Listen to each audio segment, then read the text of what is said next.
రణ్వీర్ సింగ్ వద్దన్న కథతో ప్రభాస్ ప్రశాంత్ వర్మ సినిమా. ఆ వివరాల్లోకి వెళ్లే ముందు మన ఫిల్మీ బౌల్ ఛానల్ని లైక్ చేయండి, షేర్ చేయండి, సబ్స్క్రైబ్ చేసుకోండి.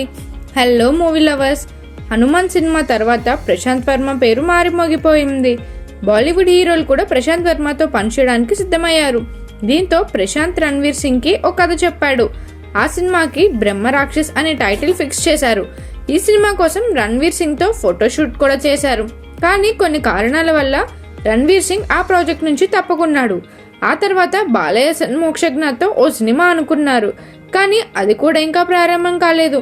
ఇప్పుడు బ్రహ్మ రాక్షస్ ప్రాజెక్ట్ని మళ్ళీ పట్టాలెక్కించడానికి రెడీ అయ్యాడు. ఈసారి ప్రభాస్ ప్రశాంత్ వర్మ జట్టు కట్టడానికి ముందుకొచ్చాడు. ప్రభాస్తో ప్రశాంత్ వర్మ ఓ సినిమా చేస్తాడని ముందు నుంచి ప్రచారం జరుగుతుంది. ఇప్పుడు అదే నిజమైంది. బ్రహ్మ రాక్షస్ చేయడానికి ప్రభాస్ ఇంట్రెస్ట్ చూపిస్తున్నాడని, ఈ ప్రాజెక్ట్ ఓకే అయిపోయిందని టాక్. ప్రభాస్ పై లుక్ టెస్ట్ కూడా చేయబోతున్నారు. అందుకు అన్ని ఏర్పాట్లు సిద్ధమవుతున్నాయి. మరి ఈ ప్రాజెక్ట్ ఎప్పుడు పట్టాలెక్కుతుందో చూడాలి. ఎందుకంటే ప్రభాస్ ఇప్పుడు ఫౌజీతో బిజీగా ఉన్నాడు. రాజాసాబ్ కూడా పూర్తి చేయాల్సి ఉంది. మరోవైపు సందీప్ రెడ్డి వంగ స్పిరిట్ కథతో రెడీగా ఉన్నాడు. మరి వీటి మధ్య బ్రహ్మరాక్షస్ సినిమాకి ఎప్పుడు క్లాప్ కొడతారో వేచి చూడాలి. మరిన్ని మూవీ అప్డేట్స్ కోసం, ఫిల్మ్ రివ్యూస్ కోసం ఫాలో అవుతూ ఉండండి ఫిల్మీ బౌల్.